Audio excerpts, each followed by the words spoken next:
Hello there, and welcome back to the bar, where we are going to undertake a series of bar chats which focus on what I call next generation PMO. And that's really where have PMOs come from and where are we heading for over the next few years? What does a good PMO look like? And I want to start sort of the series by looking at very specifically one area that for me represents next generation PMOs, which is how a PMO can genuinely facilitate and be a catalyst for your organizations doing the right projects in the first place. Now, I think part of the issue here is determining what it means in order to get to that point. And a lot of PMOs that I see build frameworks for project prioritization, etc. And they almost get too hung up about the framework itself rather than what it's trying to achieve as a series or a set of outcomes. And I think base one is just simply the ability is to sit down in front of your executive team and just have a very honest conversation about what success looks like in the context of prioritizing the right projects. What does that look like? And of course, that can be related to the strategic ambitions of the organization, and it can also be related to your limitations, which are resources and budget. But actually, just having that conversation on its own in a very pragmatic and practical way is a big step forwards for many organizations. And then, of course, you've got the focus on some mechanism that the PMO can use to generate the right discussion and the right decision-making criteria within the context of a meeting, a prioritization meeting, whether that's your investment committee or whatever. And what you want to avoid as a next generation PMO is the people that shout loudest getting their projects on the roadmap, or pet projects being essentially shunted and pushed onto the roadmap when they're not necessarily the best projects to do. So I think, for me, a next generation PMO that's looking at this specific issue, the key factors are communicate with your executive team in advance and ask them the question, what does success look like from this governance meeting, this investment committee? What does it look like when we talk about prioritizing the right projects? What does that really mean for you? And then building a framework that enables those discussions and those decisions to be made, which is simple enough to work, is concise and focuses on the things that really matter, and generates the right outcomes. Now, the sort of thing that we do, just to give you an idea, in terms of managing those ideas, is we essentially try and break it down into constituent parts. So in here, we've got all of our ideas which have been logged in a central repository. Number one, next generation PMO don't have 15 different Excel spreadsheets around the organization. One repository. Number two, make sure there are the right elements to discuss. So what type of benefits, for instance, are they? What sort of value do those benefits have, etc.? Maybe also, what is the alignment? In fact, not just maybe, absolutely, essentially, the alignment with the corporate strategy and the strategic goals of the organization. What are those goals and how closely do these ideas align with those strategic ambitions? And then, in terms of pragmatic, practical next generation PMO, don't allow detailed business cases to be built at this case. It's too soon. It's too early. You're going to wrap up lots of time and effort in detailed business cases before it's even on the sort of pre-roadmap. So keep it to a one-page, simple overview, but create a structure to the decision-making process or criteria that fits with your executive team and the way that they think. And they tend to want something simple, easy to work with, operating at the right level, etc. And then have the ability to go into an investment committee with an overview of the ideas that are in the pot. So you've got that all at your fingertips. It's ready to go. And you can say to them, over the next 3 months, are our priorities to be cost saving, revenue generating, alignment with strategic objectives, compliance and regulation. Keep it practical, keep it pragmatic, and keep asking your executive team what good looks like, what success looks like in terms of prioritizing your portfolio. See you soon.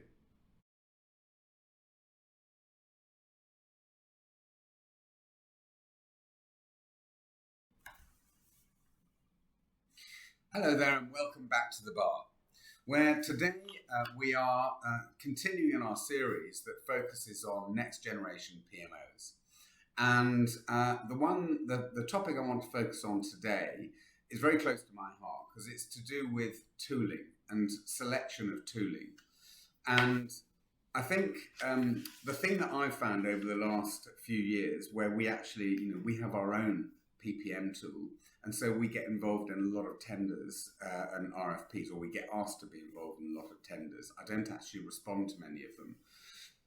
And the reason for that is that I find that a lot of the requirements gathering that's done around RFP processes is all about functionality.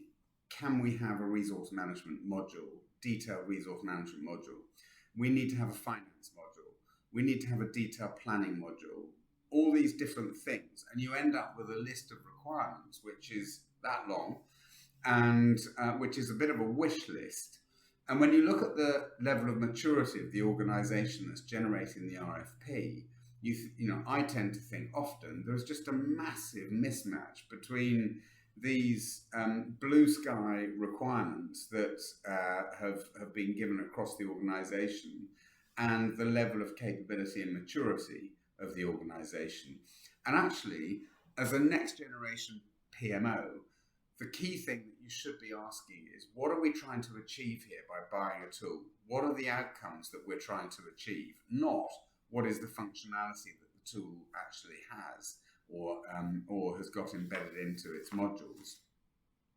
The reason for that is that if you try and implement, and we've seen this happen time and time again, if you try and implement a tool that is too complicated for your organization to work with, or where the modules go down to a level of detail where your trained project managers, of which you're probably talking typically around 30% of your delivery leads will be trained project managers, probably 60 to 70% are likely to be just normal operational people that don't come from a world of Gantt charts and raids and PIDs, etc.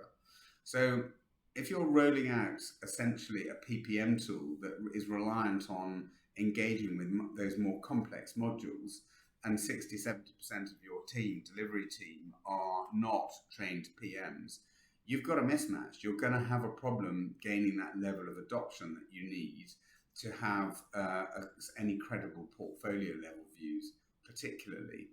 So next generation PMOs, my advice, and I would implore you, before you go out and buy a PPM tool, including our own, it's no different to any others, don't fall into the trap of getting loads of requirements that misalign with the capability and the maturity of your organization.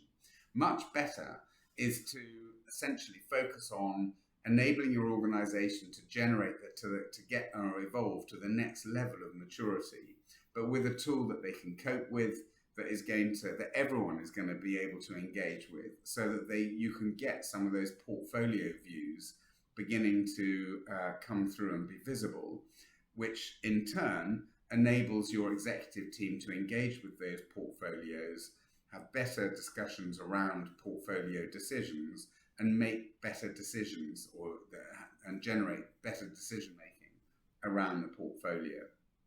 And if you go to your executive team and say, you're the sponsors of our programs, you are the key stakeholders of our projects and programs, what is it that success looks like for you?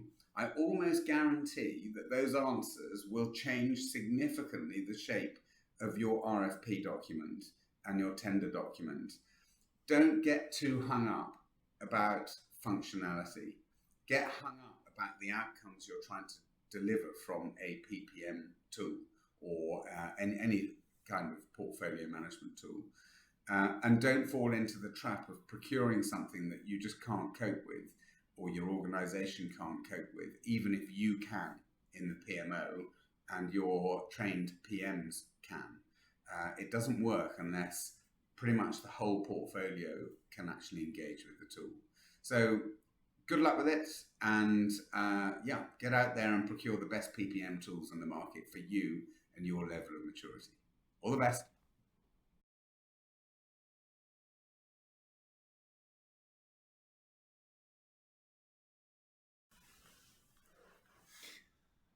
Hello there and welcome back to the bar.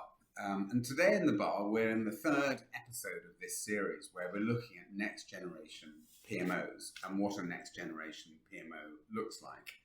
So we've looked at selecting the right projects, how you prioritize the right projects. And we've also looked at the concept of procuring or creating tender documents and procuring PPM tools that are appropriate to the maturity and capability of your organization. And today, what I want to look at is how you ensure or you assure that your organization is running projects right. So it's all very well doing the right projects, but you also have to make sure you run them in the right way. Now, there's obviously loads of textbook methodologies and textbooks about the same methodologies, whether it's Agile or Waterfall or Agile or P3O or any other methodologies. But I actually come very much from the camp of the methodology you use is important, but is not what really drives success. So when our theme for this series is all about next generation PMOs, and I think where we're moving towards with PMOs is really practical, pragmatic, non-textbook, non-evangelist type functions that focus very much on what value they're offering and delivering to the organization. Now, in my world of running projects and programs over the last 25 years, we have recovered many programs. We've been asked to come in and recover many programs that have gone wrong. And actually, those are the best opportunities for learning about delivery of projects and programs, because generally, I would say 9 times out of 10, the projects that we have recovered for our clients have gone wrong for the same reasons. And it's normally one of 2 or 3 reasons. So when it comes to running projects right, I think if you focus on those levers that you need to have in the right place to increase chances of success, you've got a far, far higher chance of generating and achieving better outcomes for your projects. So what are those levers? So the first one for me is to do with definition and mobilization of the project in the first place. You don't build a house without architect's drawings and planning how you're going to build it. And projects and programs are no different. You need to get that piece really right. And if you're tiering your projects and programs in the organization, which I strongly recommend you do, tier 1 would be, you probably don't do many tier 1 programs in a year, but they're really important. They are big, they're complex, they're political, etc. Tier 2, you do probably quite a lot more of those, but they're still big, they're sponsored by people on the executive team, etc. And then tier 3 is probably more your BAU type projects. And there's lots of them, so they're all over the place.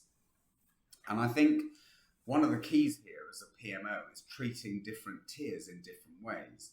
So when it comes to defining and mobilizing a program, if it's a tier 1 program, you might want to invest 4 to 8 weeks just in definition and mobilization, because it's complex. There's lots that can go wrong. It's high cost, high benefit value. You can't afford for it not to work. And if you get that definition and mobilization right, then your chances of success go up exponentially high. So you get a very high rate of return on investment in define and mobilize. The second thing is leadership. So you get the right leadership in place. Typical things I see that just are criminal mistakes and generally end up in a bad place when it comes to delivering projects.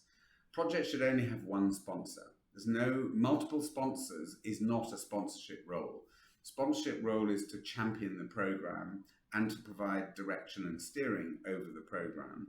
And the moment you have two people doing it, you will have slight divergence in focus. So one sponsor. Second thing is steering group meetings are decision-making forums. They're not communication forums.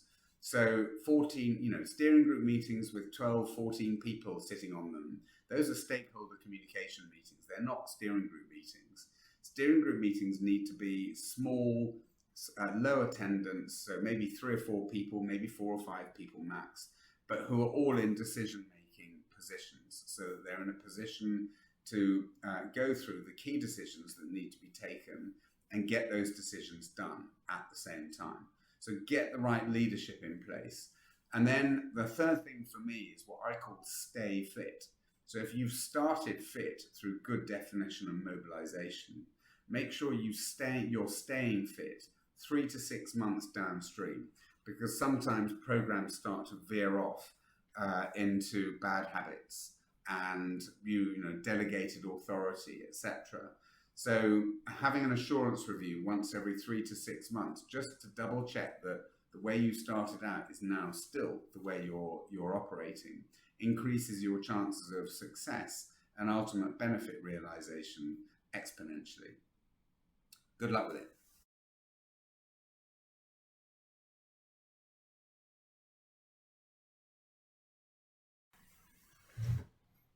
Hello there and welcome back to the bar, where during this series, we're really starting to look at what next generation PMOs look like, how they operate, how their perceptions are formed across the organization, etc. And the other day, someone actually asked me, can you give me an example of an output that a next generation PMO would essentially be proud of and delivering to the organization, particularly to the executive team who tend to be the decision makers, the sponsors, etc. So I have done that, and I have essentially pulled together an output which took about 5 minutes to pull together. And I'm going to give you an overview of what that looks like. So the way that I've looked at it is around a regular report that's going out or a pre-read. And in terms of what does a good outcome look like from a pre-read, I think the thing that I would say more than anything else, 90% probably of the executive level people that I work with would say, keep it really simple. And I just want to know 4 key basic things. So the first thing is, what's the status of my projects, the projects I'm interested in? The second thing is, how much are they costing me? The third thing is, when are the benefits going to be realized? And the fourth thing is, what are the 2 or 3 things I really need to worry about? Don't give me a risk and issue log, a RAID or a risk action issue log. I want to know, just you tell me the 1 or 2 things I really need to worry about. If you give me those 4 things on one sheet of paper across 5, 10, 15 projects, I'm going to be happy. If you give me a 30-page PowerPoint pack, I'm going to lose the will to live. I'm going to heave a great big sigh of nightmare, and I'm just probably not going to read it. So this is an example of what I mean by a 1-page report, 1-page pre-read. So this is the strategic portfolio here, and the strategic portfolio contains about 10 different projects. Let's actually add a couple more from this one here. I have, in advance, I've pulled together the basis of a 1-page report, and this is essentially what it looks like. So this is the pre-read for this Thursday's portfolio review meeting. And all I've got on here is a list of the projects we're going to be covering at that meeting. I've got 3 highlights. I've got the forecast end date of the project. I've got the benefit type for that particular project. And I've got a live link here that enables me to say, well, okay, out of all these projects that we're going to discuss on Thursday, what is it that I'm interested in? I'm particularly interested in the Apollo program, and it's red. So I'm going to click on that link, and that's then going to take me through to the more detailed information. But the fact is that I've been able to get access to that project in one click, but also read it off a single page. And then I've got access to the project plan, the risks and issues, the 2 risks or 3 risks that I really need to worry about, where we are on finances, where we are on benefits, etc. So for me, a good example of a high value output from the PMO, which is going to generate a good set of outcomes and generate the right perception of your PMO as high value, is keeping the insights that you're sending out incredibly simple, with the ability to drill through to a bit more detail if they want it. Give it a go.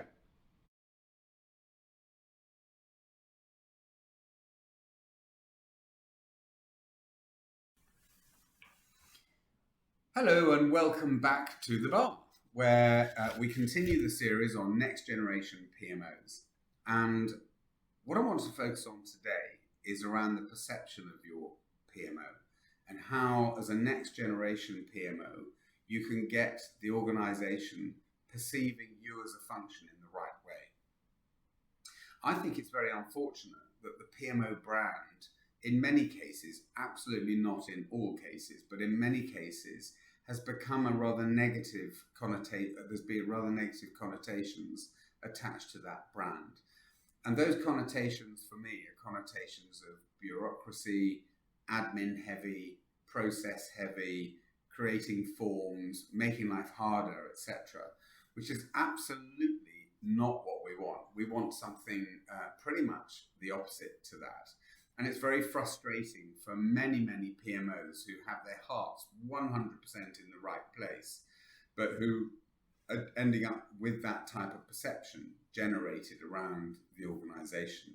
And it's actually one reason why we've started doing PMO assessments, where we assess where the PMO is sitting in terms of perception across the organization, including the executive team, perception of value, perception of outcome focus, perception of the role in benefit realization, etc. And it's amazing how often it's not where it deserves to be, because the PMOs generally work incredibly hard to make all that right. I think one thing that I would say, though, it's a bit like running your own business. Your PMO Limited, if you imagine that PMO Limited has got an annual contract with the organization, and you're providing a service to the organization and to various people within the organization underneath that annual contract. When you get to month 9 or so, and I'm talking from experience running these types of contracts, you start thinking about how we're going to renew the contract for the next 12 months. And if you've, at that stage, the perception of the function that you're running and who you are as a function is that you're bureaucratic and admin heavy and slow, etc., your chances of renewal are pretty slim. Whereas if the perception is that you're an enabler, you're a catalyst for accelerating project delivery and program delivery, you're a catalyst for prioritizing the right projects, etc. Maybe also, in fact, definitely also, you're a challenger. You challenge the organization because you are the experts in portfolio management, etc. If you have got those things in the right place, then the chances of your contract renewal for the next 12 months is much, much higher. And sometimes I think in the PMO, we need to look in the mirror a bit more than we do and just challenge ourselves. Are we really adding value to the organization? Do our executives really understand what we do? Are we keeping it as simple as possible? Are we keeping it as pragmatic as possible? Are we presenting information to our execs in a way that makes sense? So, for instance, on that one, when you present execs with a 30-page PowerPoint pack as your weekly or your monthly board report, 9 out of 10 just won't really read it, or there's a very high danger they won't read it.